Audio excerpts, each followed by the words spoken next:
Bonjour. Une nouvelle saison se referme sur les parcs saisonniers de France. Nous avons terminé la saison à Nigloland. Le parc organisait pour l'occasion sa Fan Day Halloween. Une chasse aux bonbons avait eu lieu pour l'occasion. Cette dernière journée fut aussi pour nous le moment de dresser le bilan de la saison 2013 avec Philippe Gélis, propriétaire du parc de Delancourt. Nous vous proposons de découvrir cette interview. Philippe Gélis, donc cette saison, c'est une saison alors un peu bizarre, on m'a dit, des très hauts, des très bas, c'est ça? Oui, très haut, très bas, mais nous y sommes habitués, puisque finalement, dans une saison, il y a toujours du très haut et du très bas.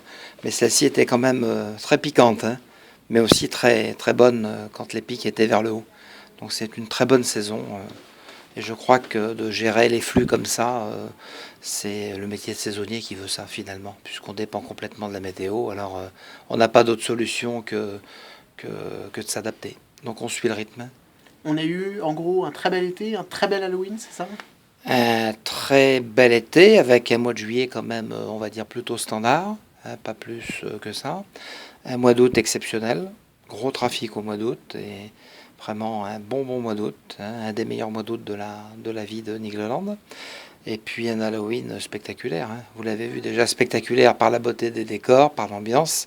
Et puis en termes de fréquentation, c'est quasi le mois de juillet au mois de novembre, donc c'est extraordinaire. La saison en elle-même, est-ce que c'est la meilleure saison de C'est Nigloland? pas la meilleure. On n'a pas eu la canicule. C'est la deuxième meilleure. Alors évidemment, on compare avec 10 ans en arrière. La meilleure était 2003. C'était la canicule. C'était bien, mais bon, en termes de score, c'était pas tout à fait pareil. Je veux dire, le parc était moins bien, le ticket était moins élevé en termes de budget. On n'avait pas l'hôtel, donc maintenant tout ça fait quand même que ça va vers le haut et de façon plutôt bien. C'est encourageant pour la suite des événements. Mais vous savez, quand on a fini le printemps, avril, mai, juin, on avait quand même près de 50 000 entrées de retard. Donc là, on commence à faire grise mine. On a tout rattrapé dans l'été. Aujourd'hui, il y a un petit peu de bonus. C'est extraordinaire. Et bon, ça veut dire quand même que les gens aujourd'hui aiment ce loisir, aiment le parc d'attractions. Ça correspond à la famille, ça correspond à une sortie d'une journée. Pour certains 2 jours qui ont la chance de venir à l'hôtel ou dans les hôtels, dans tous les parcs en général. Et aujourd'hui, on est bien dans un créneau qui satisfait le public en famille et qui permet aux gens de se décontracter un petit peu parce que la vie n'est pas toujours facile le lundi matin quand on reprend le boulot. Donc je souhaite vivement dire aux gens qu'il n'y a pas que des choses qui vont mal, il y a des choses qui vont bien. On passe des bonnes journées dans les parcs d'attractions, surtout à Nigloland bien sûr. Et puis j'allais dire, ça va durer parce que nous sommes une corporation qui investissons beaucoup. Il y a vraiment de la dynamique, il y a de la recherche, de la créativité. Et je pense qu'on va continuer à drainer les foules pendant de longues années. Pour les plus avides de sensations, l'année prochaine sera évidemment Alpina Blitz. Le chantier a déjà commencé. C'est quoi concrètement le planning en quelque sorte? Alors le planning, on va prendre un rétro-planning. On va commencer par le 12 avril l'année prochaine. Ça nous laisse évidemment un petit peu plus de temps pour préparer la saison, qui sera quand même lourde, puisqu'on a l'ensemble du parc aussi à mettre en route, à faire marcher, à reviser. Et puis on a le gros chantier de l'Alpina Blitz, qui a déjà bien commencé, vous avez vu. À la fin du mois, on aura fini les gros massifs en béton. Le manège arrivera à partir du 25 novembre. Donc premier pylône, j'imagine fin novembre en place, novembre, décembre, fin janvier, l'ensemble de l'attraction, on va dire de la charpente métallique, des rails et tout sera installé. Le temps, il est suffisamment large pour prévoir des éventuelles intempéries cet hiver? Écoutez, des intempéries, on en a eu pas mal déjà. Vous avez vu qu'on barbotait quand même là-bas. On a la nappe phréatique qui a bien monté, on a eu quelques petits soucis, mais c'est les aléas du métier. Il y a une entreprise de maçonnerie qui bosse dehors, les garçons sont habitués. Ça va un petit peu moins vite, mais on compense à chaque fois quand on a un planning comme ça. On dit bon, c'est pas grave, on a une semaine de retard, qu'est-ce qu'on fait? On remet les bouchées doubles, on a une équipe de Nigloland qui vient pallier un petit peu au problème, puisqu'on a également une équipe de construction au parc. On donne le coup de main pour remettre dans le calendrier, dans les dates, parce qu'après il y a moult phases qui vont s'enchaîner et on ne peut pas cumuler des semaines de retard. Là, on n'est pas en retard pour l'instant, on n'est pas en avance, mais ça va bien. Donc là, on va bien avancer. Après, on a un gros travail dans la station, puisqu'il y a toutes les voies de garage, il y a le transborder, il y a tout le garage à maintenance, vous avez peut-être vu, je pense. Donc là, on va avoir un toit sur le bâtiment dans un mois. Donc on aura aussi une bonne partie du travail qui va s'effectuer en intérieur. Donc ça pose pas de problème. Et puis après, on y est habitué. Chaque année, on construit des manèges à l'extérieur. Évidemment, il y a des hivers plus durs, comme l'année dernière pour la construction d'Africa Cruise, c'était pénible. Parce qu'on était dans le béton et on était sous le niveau de l'eau. Donc on a eu quand même beaucoup de mauvaises surprises et les hommes qui travaillent chez nous là dans la construction ont vraiment passé un hiver pénible.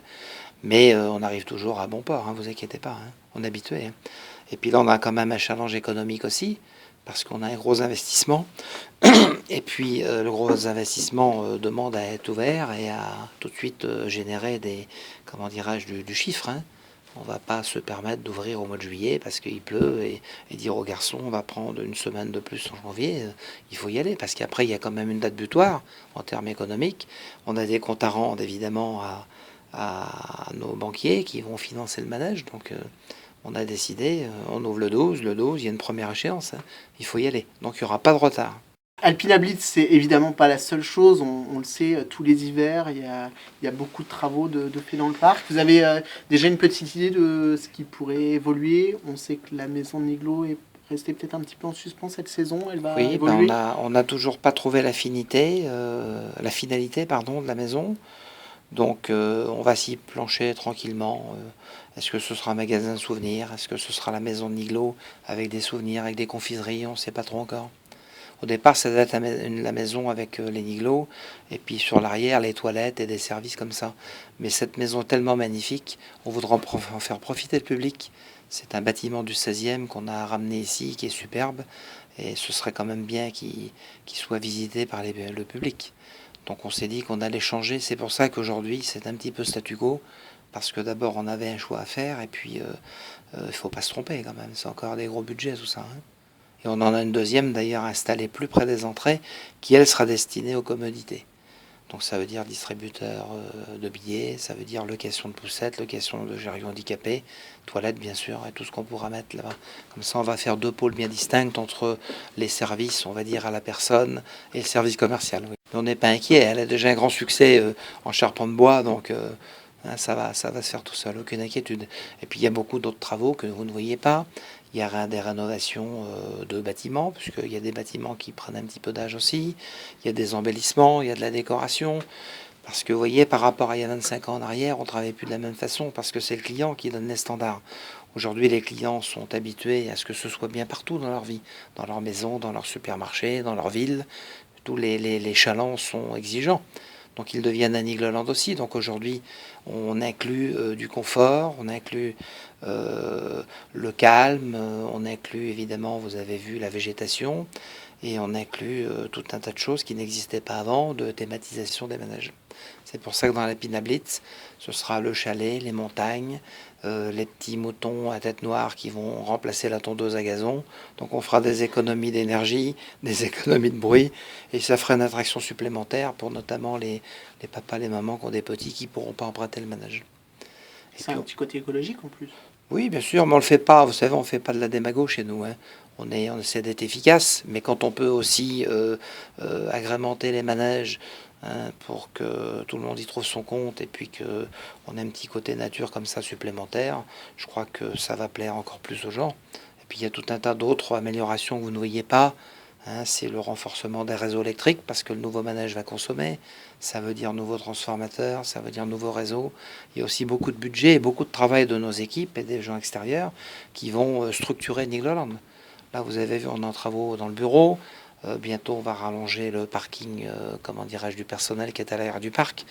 Puisqu'il y a quelques années, on était à Halloween 200, cette année, on était 315 pour Halloween.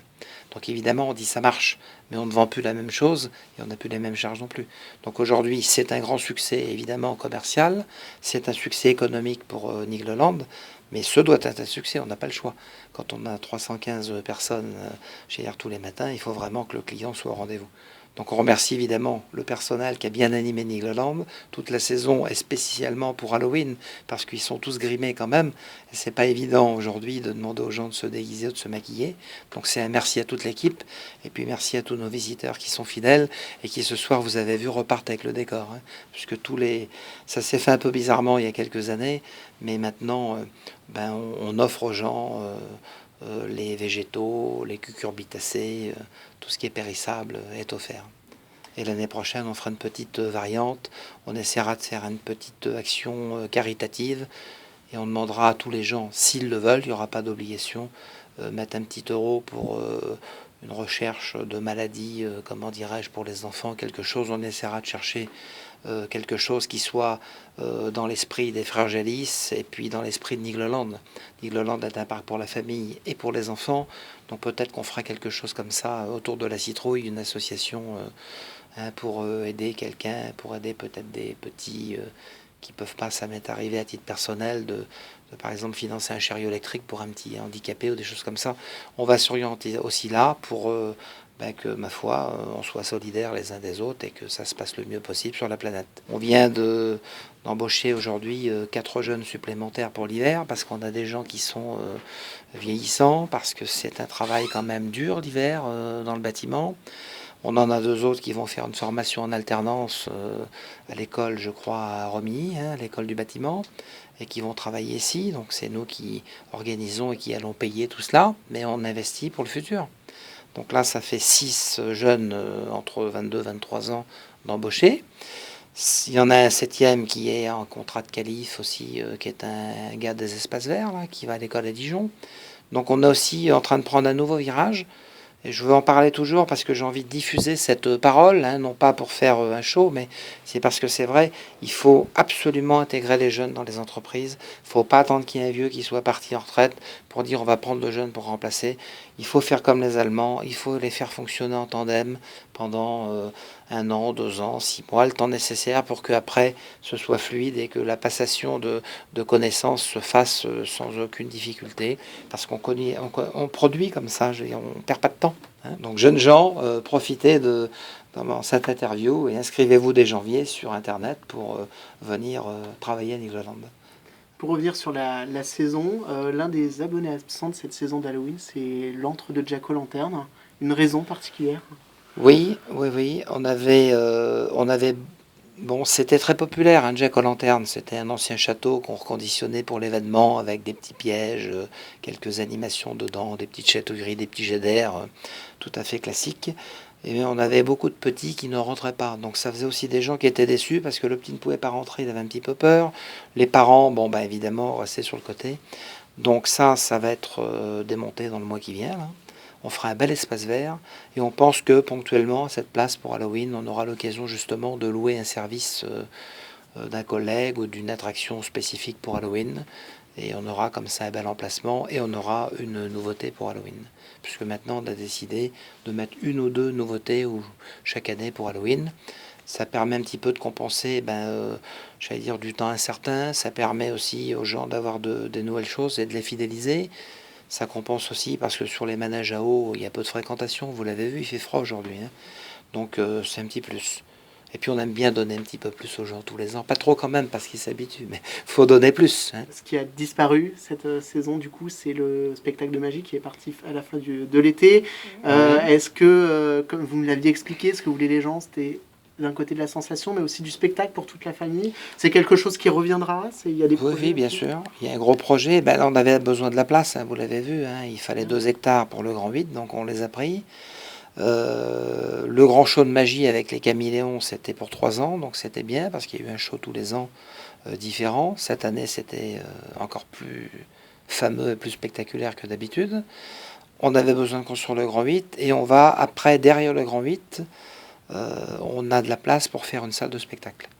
Donc je vous dis pas demain, mais dans quelques années, on fera une grosse salle de spectacle plus polyvalente pour pouvoir faire aussi peut-être du cirque, peut-être de la voltige, peut-être des choses assez dynamiques.